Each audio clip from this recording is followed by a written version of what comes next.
Dhe nga këto Se më hoj. në lëndët të shumta, po shkolla të ka dhënë edhe dashnin e jetës.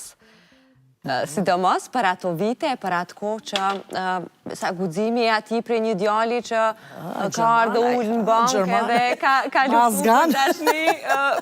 Si të është du këty në atë kohë? Se a ke bisedu në fillim me kë e ke folë më spari?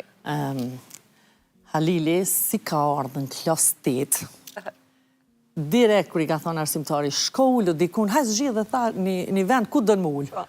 Tot ullë të unë. Edhe atër që ka me djemë, krejt klasë, ku ullë të remzia këtë. Unë alë, si në Gjermani moj, u lindë u rritë atje ka jetu. Pasaj dulë ullë me një shok tjetër, po, prej që atëherë pak a i si vetlën në qojke nga. është puna që edhe mu më ka ra shumë mirë. Halili është një njeri që me thonë drejten, nështë ta vetë nuk e di që do t'ja kisha dalë. Kur jam në ato emocionet matë mëdhaja, ato nervozat matë mëdhaja, se që ka një qëtësi, ka dalë, bohën gjanat, edhe shqyqyr ka njerë që nuk reagon, 3 dirit kalon. Sa mirë, po gjithmonë vën dikush me qenë pak ma i qetë. Po, ne kemi qenë shok klase, po, ajo periudhë, do me thonë, nuk ka qenë sa ishim në shkollë periudhë dashurisë tonë. Kemi pas nështë apelqime, po, masi kemi shku në fakultet, atëherë kemi fillu bashkë me dalë, po, u mbyllën edhe fakultetet në atë kohë. Pastaj, gjithë shka, e kemi hekë shumë i blerë. Gjithë shka stagnoj, qka me bo, hajt po martohemi, kur jemi martu na me një situatë jashtë, zakonisht shktirë, zërshme, u martum, i solëm 2 fëmijë njetë. Dhe këtu deshta dalë, sepse nga fundi e lash edhe këtë çështjen e mëmësis, një nënë që themë herët, ke pas fatin që edhe të rritesh prej grave me shumë dashuri, si nga gruaja e Axhës, nëna patjetër, gjyshja, edhe në të njëjtën kohë ke marrë atë modelin e gruas se si me qenë nënë e përkushtume, paralelisht me i bo edhe karierën edhe muzikën. The që fëmijët kanë qenë të edukum në atë frymë që e kanë kuptu punën tënde, edhe e kanë kuptu rolin tënde dhe sakrificën tënde për ta. Në cilin rritje të tyre, ose në cilin fazë gjatë rritjes, ndoshta nga një herë edhe je mërzit me Ilon vetë, jo ndoshta po me siguri që shumë herë, po si ke përjetu këtu? Jeta ime është ndarë në 2 pjesë. Në radhë parë, vje familja, e dyta është profesioni im, puna ime. Se tash për kaq vite edhe konga më shëndru në profesion. Po, primare për mu është familja. Jëm përkushtu shumë, ka mungesa normal, mungesë bën edhe ajo tjeta që gjatë gjithë ditës në punë. Po, ne ndoshta kohë ma parë, viteve ma për para, kemi qëndru nga një muj e gjysë në për koncerte, kur kemi shku në për Evropë, sepse s'ka pas fluturime me u këthym, si tash i shkojt premtën këthejna në shtunën, për një ditë, se shkojt shtunën këthejna dilën. Ose ato kur kanë qenë më të gjata disa ture, kemi qëndru një muj e gjysë, atë ka njoftë Hamza një herë kur i kam rritë fëmijët me gjitë, të dytë dhe djalin edhe vajzën.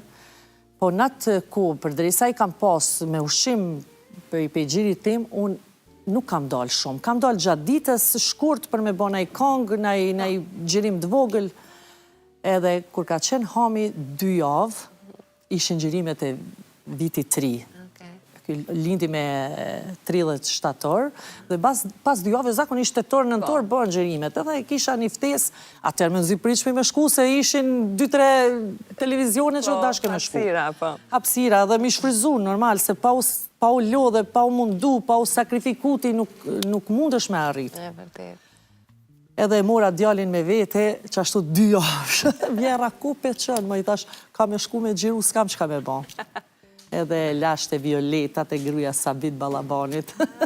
Edhe ajo ka majtë për, që e falenderoj shumë, e ka majtë për gjatë asaj kuhe, sa unë kam qëndru një 2 orë drisa gjirova kongën, kur erdha ati shkon të i dalë shkuma.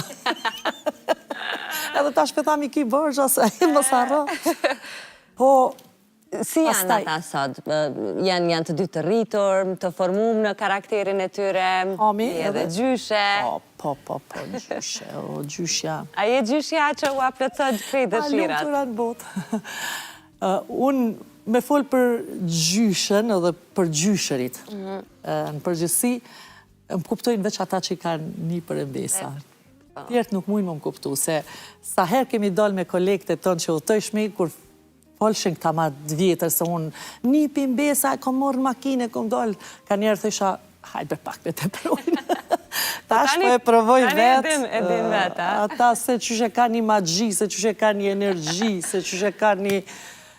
Nuk e di, është hyjnore, është ardhja fëmijëve në jetë është hyjnore. Do shta unë, që nuk kam mujtë edhe shumë e qëndru pranë fëmijëve të mi, këta nuk e di, diçka për stepër mi, po mendona në atë 20% që në kohës që i kam të shpia, se gjatë javës janë në Prishtinë edhe vinë, vikendeve vinë në Mushtesht, gjithmonë vinë.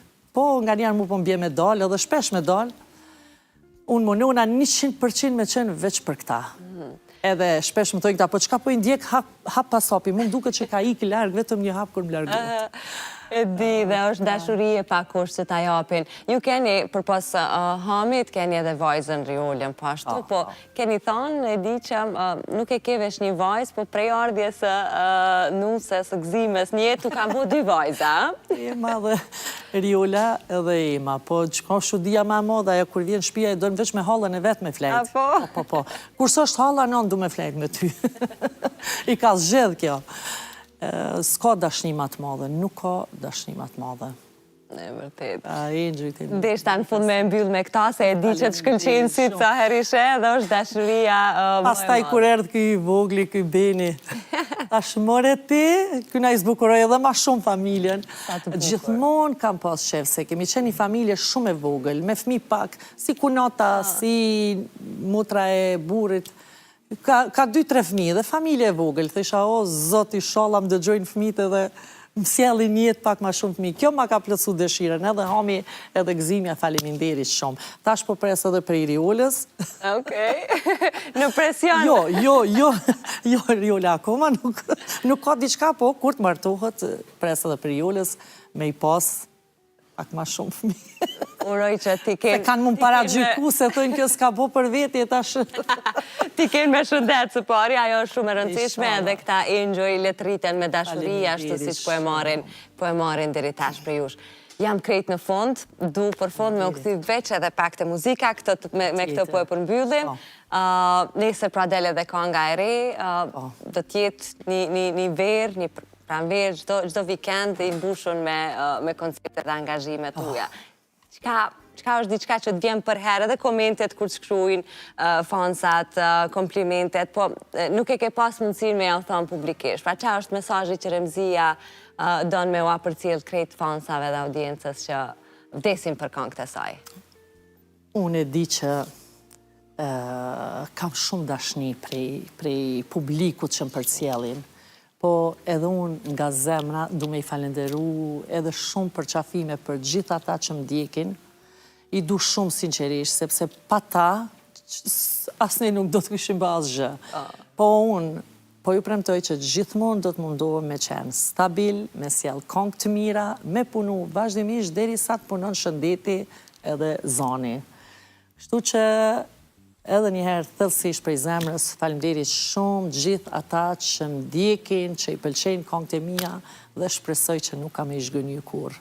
Faleminderit shumë që erdhe sot, ke shumë kënaqësi edhe shumë nderë sa herë takohemi, e sidomos bashkëbisedime tilla kaq sinqerta dhe kaq pozitive, mos ndrysho kurrë, vazhdo me qenë gjithmonë kjo pozitivja dhe njeriu me këmbë në tokë para gjithë. Faleminderit shumë edhe juve, faleminderit për respektin. Dashur miq, ky ishte një nga intervistat në fakt më të bukura, përpos edhe më të gjata në minutazh, por nuk kishte se si me Elçur Remzien pa i diskutu gjithë këto gjëra. Shpresoj ta keni shijuar, po shkëputem tash me marketingun, kthehem pas pak te ju në pjesën e dytë.